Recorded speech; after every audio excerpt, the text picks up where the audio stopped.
ভাইরা আমার,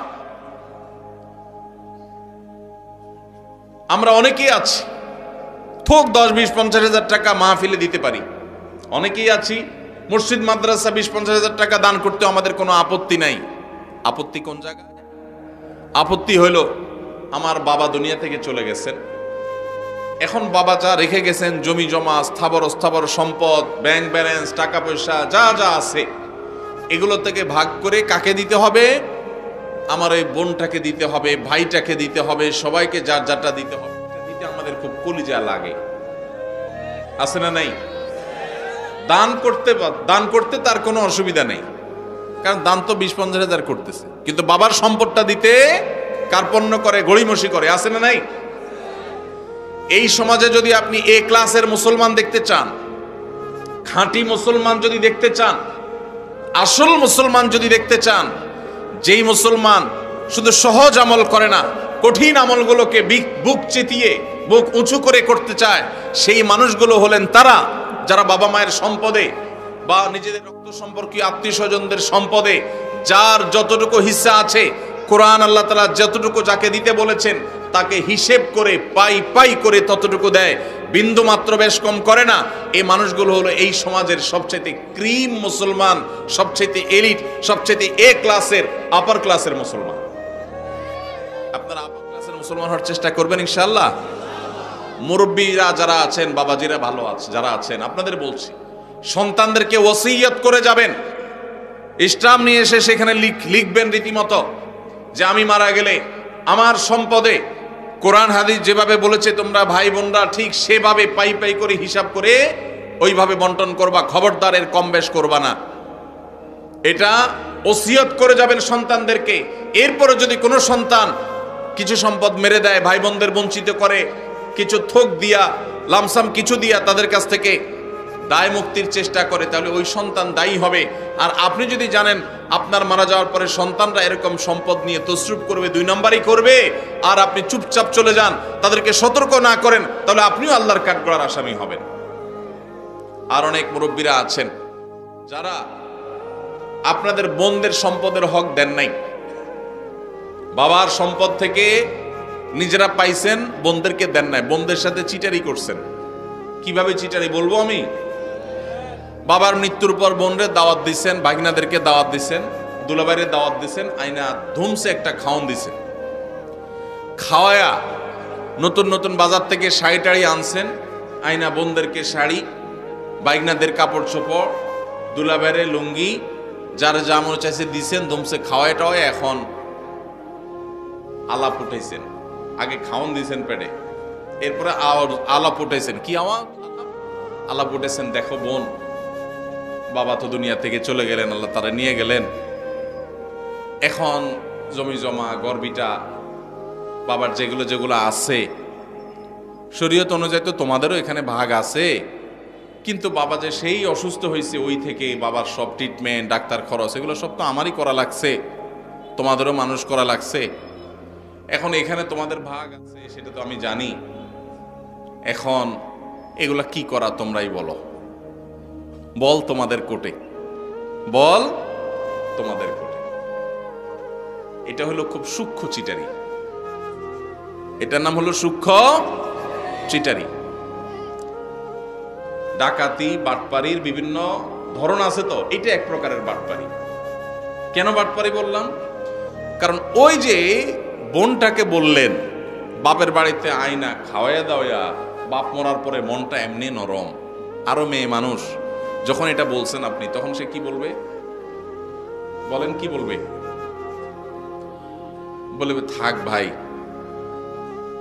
আমার কোনো দায় দাবি নাই, আপনি তো কষ্ট মষ্ট করছেন, বাবার সব ডাক্তার কবিরাজ খরচ দিচ্ছেন, দেখাশোনা করছেন, থাক আমাদের দিতে হবে না, আপনি দোয়া করে দিয়ে।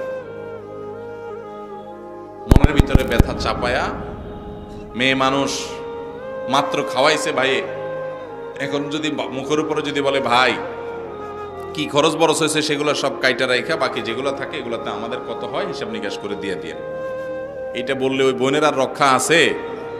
পুরা এলাকাতে বদনাম ছড়ানো হবে যে আমার বোন বাপটা মইরা সারে নাই, কবরে রাইখা সারি নাই, এখন সে ভাগ চাইতে আসছে। এবার আমরা শুরু করব তাকে দুর্বল জায়গায় আঘাত করে তাকে দুর্বল করার। এই রোগটা আমাদের সমাজে আছে না নাই?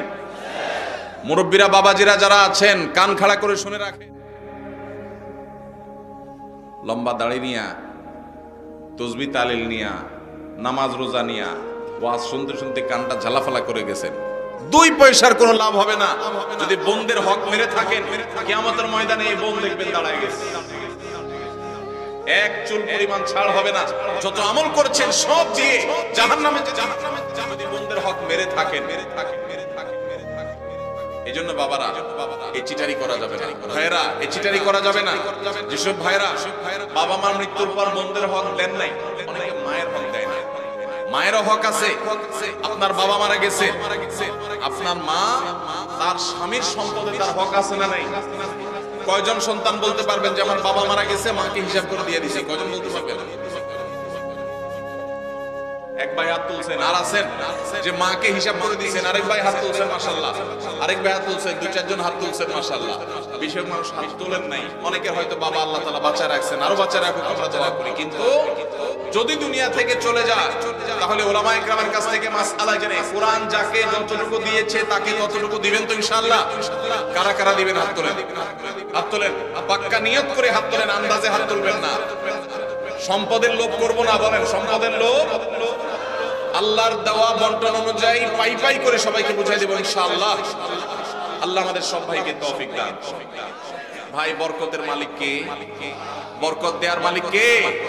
আল্লাহ। যদি বরকতের মালিক এটা বিশ্বাস করে তাহলে আপনার বাবার সম্পদে, মায়ের সম্পদে, ভাইয়ের সম্পদে, বোনের সম্পদে, আপনাদের পরস্পরের সম্পদে তার মৃত্যুর পর যার যতটুকু পাওনা আছে আল্লাহ বলছেন তাকে 1/3 দাও, আল্লাহ বলছেন তাকে 50% দাও, আল্লাহ বলছেন কাকে এতটুকু দাও, আরেকজনকে এতটুকু দাও, যাকে যতটুকু দিতে বলেছেন তাকে ততটুকু যদি আপনি ফকির হয়ে যাবেন, অভাবী হয়ে যাবেন, আপনার সব শেষ হয়ে যাবে।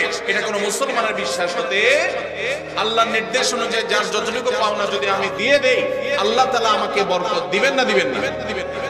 আর আল্লাহ যখন বরকত দেন তখন অল্পতে অনেক হয়ে যায়, আর আল্লাহ যখন বরকত দেন না তখন পাহাড় পরিমাণ সম্পদ থাকলে মানুষ অভাবী আর ভিখারি। ভাইরা আমার, আল্লাহ সম্পদও দিয়ে দেয়, আবার ক্যান্সারও দিয়ে দেয়। দেয় না? দেয় না? বরকত এবং কল্যাণ ভিন্ন জিনিস। এই জন্য যুবক ভাইরা যারা আছেন তাদেরকে বলবো নিয়ত করে নেন, ছোট লোকই করবেন না, নিচু চিন্তা করবেন না। যেসব ভাইরা মনে করেন যে বাবার জন্য আমি তো অনেক খরচ করছি তাহলে আমি সব সম্পদ রেখে দিব, জি না। বাবার জন্য খরচ করা আপনার নৈতিক দায়িত্ব। আপনার যদি টাকা থাকে তার ট্রিটমেন্ট খরচ দাঁড়ানো আপনার দায়িত্ব। এর মানে আপনি কাটাকাটি করবেন? হ্যাঁ, যদি এমন থাকে যে বাবার সম্পদ ক্যাশ টাকা আছে যে ট্রিটমেন্ট করা যায় তাহলে সেটা দিয়ে আপনি বাবার ট্রিটমেন্ট করেন, কোনো অসুবিধা নাই। বাবার যদি না থাকে আর আপনার থাকে, সন্তান হিসেবে আপনার উপরে ফরজ বাবার ভরণ পোষণ দেওয়া। অতএব সেটার জন্য ভিটা মাটি এগুলো সব রেখে দিবেন, এটা করা যাবে না। প্রয়োজনে সেগুলা জমজমা বিক্রি করে বাবার ট্রিটমেন্ট করবেন। এরপরে যেটা ঠিকবে সেটা বন্টন করবেন। বোনরা নিতে না চাইলেও জোর করে দিবেন তো ইনশাআল্লাহ। ফুফুদের হক, বোনদের হক, ভাইদের হক পাই পাই করে দিবেন। অনেক বড় ভাই আছে চান্স পাইলে ছোট ভাইদের ল্যাং মারে ছেড়ে দেয়, নিজেরা সব দখল করে নেয়। আছে না নাই? আল্লাহকে ভয় করেন। এই ফরজটা অবহেলিত ফরজ। নামাজের ফরজ অনেকে আদায় করেন। আমার কাছে নালিশ আসে, অনেক ফ্যামিলির বিভিন্ন ভাইরা নালিশ নিয়ে আসেন, ভাইয়ে হক মেরে দিস। যে হক মারছে তার দাড়ি মাশাআল্লাহ একেবারে পেট পর্যন্ত চলে আসছে, কিন্তু হক মারতে তার বুকও কাঁপে নাই। এইরকম 2 নম্বর দাড়িওয়ালা মানুষ আছে না নাই? এই 2 নম্বর দাড়ি আল্লাহর কাছে অ্যাকসেপ্ট হবে। এখন আবার নতুন এক শয়তানি শুরু হয়েছে, সেটা হলো আল্লাহ রাব্বুল আলামিন বাবা মায়ের সম্পদে ছেলেদেরকে মেয়েদের দ্বিগুণ সম্পদ দিতে বলেছেন, ভাগ দিতে বলেছেন। মেয়েরা যদি টোটাল সম্পদের 10 টাকা পায় একজন মেয়ে, তাহলে একজন ছেলে পায় 20 টাকা। এখন আমাদের দেশে কয়দিন পর পরই কিছু সুশীল আছেন যারা আল্লাহর কোরআনেরও সংশোধন করতে চায়, নাউজুবিল্লাহ।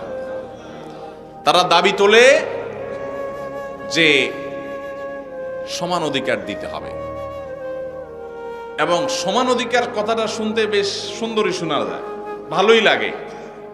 আমরা অনেকে বিভ্রান্ত হয়ে যাই। তাই তো একই বাবার সন্তান হয়ে মেয়ে